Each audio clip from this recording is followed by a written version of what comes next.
صباح الخير وأهلا بيكم في فيديو جديد من قناة حبة إيجيبتولوجي.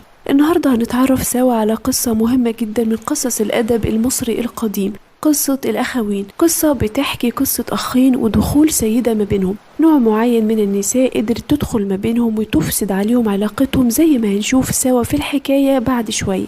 وقصة الأخوين لقيناها متسجلة في بردية بترجع لعصر الأسرة 19 عهد الملك سيتي الثاني، واللي نقل القصة على البردية ونسخها كاتب من مصر القديمة سجل اسمه عليها، الكاتب إنانا. والبردية معروفة دلوقتي باسم بردية أوربيني، وده نسبة للسيدة اللي اشترتها وهي إليزابيث أوربيني، واللي باعتها للمتحف البريطاني عام 1857 ميلادية. والبردية محفوظة هناك دلوقتي برقم 10183. ولما تم الكشف عنها لأول مرة عام 1852 اتهوس علماء المصريات بيها، فمحدش كان متخيل ان الأدب في مصر القديمة وقتها قدر يوصل لإنتاج قصة زي قصة الأخوين، بتجمع ما بين بعض الأحداث الواقعية واللي ممكن تحصل في كل عصر وكل زمان، وما بين الأحداث الخيالية خاصة في الجزء الثاني منها. ويلا بينا دلوقتي نسمع مع بعض حكاية الأخوين.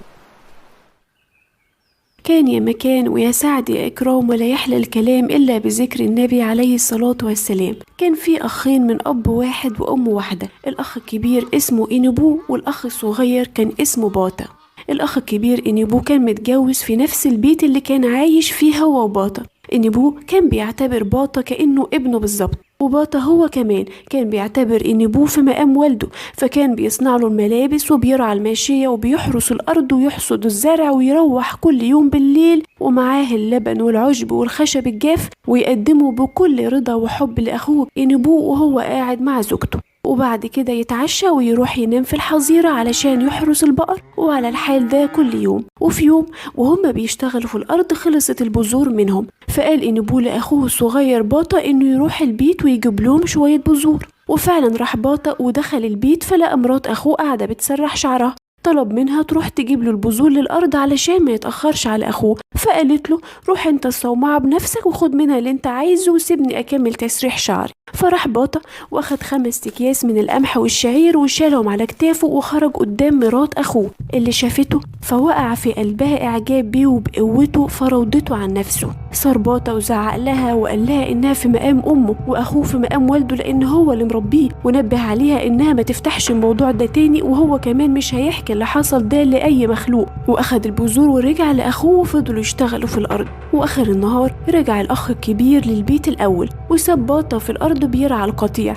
ولما دخل إنبو البيت لقى مراته راقدة على السرير تعبانة، ولما سألها عن السبب قالت له إن أخوه لما جه ياخد البذور راودها عن نفسها، ولما منعته وقالت له مش أنا في مقام أمك وأخوك الكبير في مقام أبوك، فبدأ يخاف وضربها علشان ما تقولش لإنبو باللي حصل، وقالت له لو سبته حي أنا هقتل نفسي. صار إنبو واتجنن وأخد حربته ومسكها في إيده واستخبى الباطا ورا باب الحظيرة علشان يقتله أول لما يرجع بالقطيع. وبالفعل رجع باطا بالقطيع كعادته بالليل ودخل القطيع الأول من باب الحظيرة. فأول بقرة دخلت شافت إنبو واقف بالحربة ورا الباب، فكلمت باطا وقالت له يحذر، فأخوه الكبير واقف بالحرب علشان يقتله ففر من أمامه. ودخلت وراها البقرة التانية وقالت لباطا نفس الكلام، فبص باطا من تحت الباب فشاف رجلين أخوه وهو واقف ورا الباب وفي إيده الحربة. رمى باطا اللي في إيده وطلع يجري، وطلع إنبو يجري وراه بالحربة. وقتها نادى باطا على رب الشمس راحور أختي يا إلهي الطيب إنك أنت الذي تفصل بين الباطل والحق.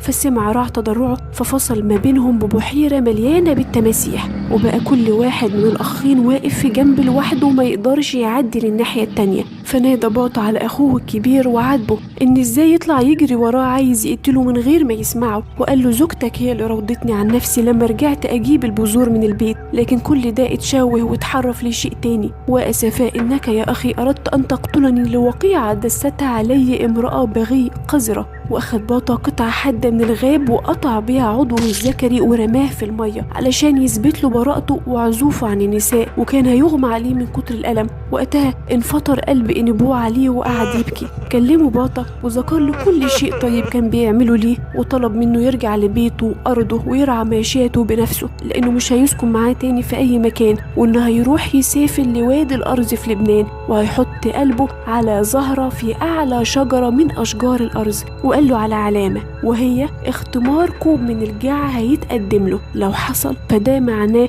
إن باطا حصل له مكروه وإن حد قطع الشجرة فوقع قلبه ومات، وعلى إنبوه وقتها إنه يروح لوادي الأرز ويدور على قلب أخوه حتى لو قعد يدور عليه 7 سنين، ويحطه في مية فترجع الحياة من تاني لباطا، ووقتها ينتقم من اللي سبب له في الأذى ده. وفعلا بيسافر باطا لوادي الأرز وبيرجع إنبوه لبيته وإيده على راسه ملطخ بالطين، وقرر يثأر لأخوه، فلما شاف زوجته قتلها ورمى جثتها للكلاب. ومرت الأيام وباطا في وادي الأرز بينام تحت شجرة الأرز اللي حط قلبه فوق واحدة من أزهارها. وبعد فترة قرر يبني لنفسه بيت، وكان نفسه في زوجة تآنس وحشته. وفي يوم خرج باطا من بيته فقابل تاسوع الآلهة اللي كلموه وعرفوه إن زوجة أخوه الكبير اتقتلت بسبب اللي عملته فيه، وصعب عليهم باطا فقرروا يعوضوه، فقالوا للإله خنوم إنه يصنع له زوجة تفوق كل نساء الأرض جمالا، ونفخ كل إله فيها من روحه. وبعدين جم ال7 حتحورات ربات القدر وقالوا بلسان واحد إنها سوف تموت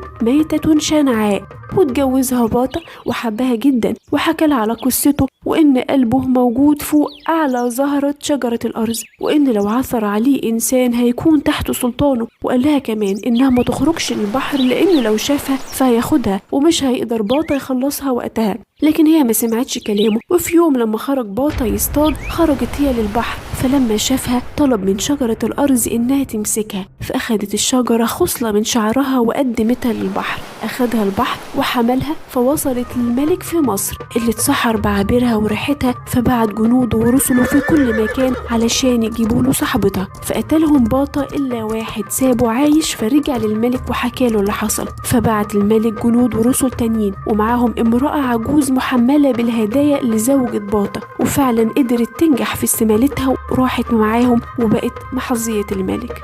وبعد ما بقت محظية الملك والأسيرة عنده طلبت منه إنهم يقطعوا شجرة الأرز اللي عليها قلب جوزها باطا علشان تتخلص منه نهائي، وفعلا نفذ لها الملك طلبها وبعت جنوده لوادي الأرز فقطعوا الشجرة، فوقع قلب باطا وتوقف عن الحياة. وبعدها بكم يوم كان راجع إنبوه أخو باطا الكبير لبيته، وبعد ما قعد وغسل إيديه جاي يشرب كوب من الجعة فلقاه اختمر وفار في إيده. أخد كوب تاني من النبيذ فلقاه برضه حامض ورديء، فعرف إن دي العلامة اللي كان قايل له عليها باطا، فقرر يسافر لأخوه. وبالفعل سافر إنبوه لوادي الأرز ودخل بيت باطا فلقاه ميت. قرر يدور على قلبه عند شجرة الأرز، وقعد 3 سنين يدور لحد ما لقاه أخيرا في شكل فاكهة وقع عند أحد شجرات الأرز. أخدها إنبوه وحطها في إناء ماء بارد، ولما شرب القلب المية فاق باطا ورجعت له الحياة من تاني. وقال لأخوه إنبوه إنه هيتحول لسور عظيم وهيركب إنبوه على ظهره وهياخده يقدمه للملك علشان يعرف ينتقم من مراته ويسيبه هناك ويروح بعدها إنبوه لقريته.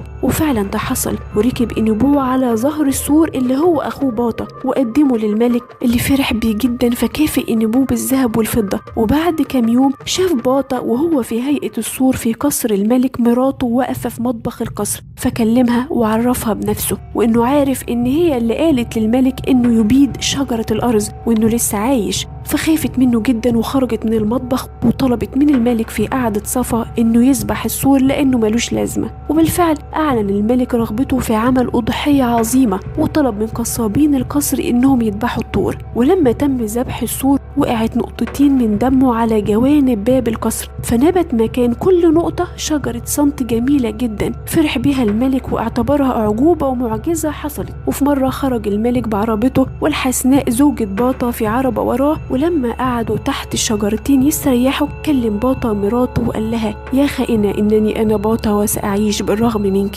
ازداد حنق الحسناء زوجته وأغرت الملك بقطع شجرتين الصنت علشان يصنعوا بيهم أثاث. وبالفعل نفذ الملك رغبتها وأمر بقطع شجرتين الصنت، فطارت شظية منهم ودخلت بقها فبلعتها وتسببت في حملها. وبعد شهور خلفت ولد فرح بيه الملك ورباه وبقى ولي العهد. ولما مات الملك تولى الابن عرش البلاد. وجمع كل مستشارين القصر وحكى لهم الحكاية وإن هو باطا زوج الحسناء الخائنة، فأخدوا صف ووقفوا معاه ضد الزوجة الخائنة، وبكده تكون فعلا لقيت نفس المصير اللي تنبأوا لها بيه الحتحورات السبع. وعين باطا أخوه إنيبو ولي العهد في كل أملاكه، ومر 30 سنة وباطا هو الملك، ولما توفى أخد أخوه إنيبو مكانه على عرش البلاد.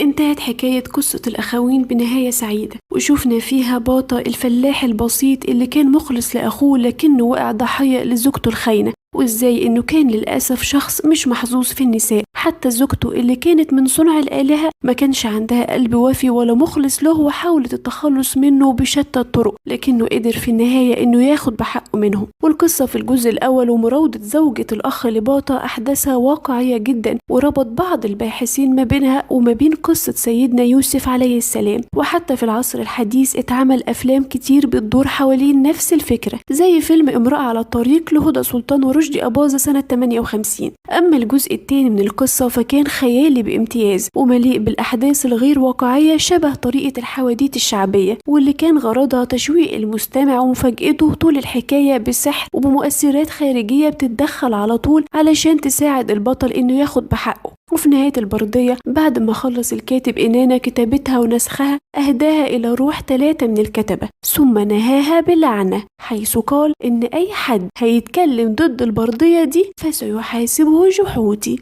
وبكده يكون انتهى فيديو النهاردة واللي تعرفنا فيه على رائعة من روائع الأدب المصري القديم، قصة الأخوين. لو عجبك الفيديو دوس لايك واشترك في القناة وسيب لي كومنت إيجابي. كانت معكم سالي أحمد، حافظوا على أثاركم تحموا تاريخكم، بتمنى لكم هيرو نفر.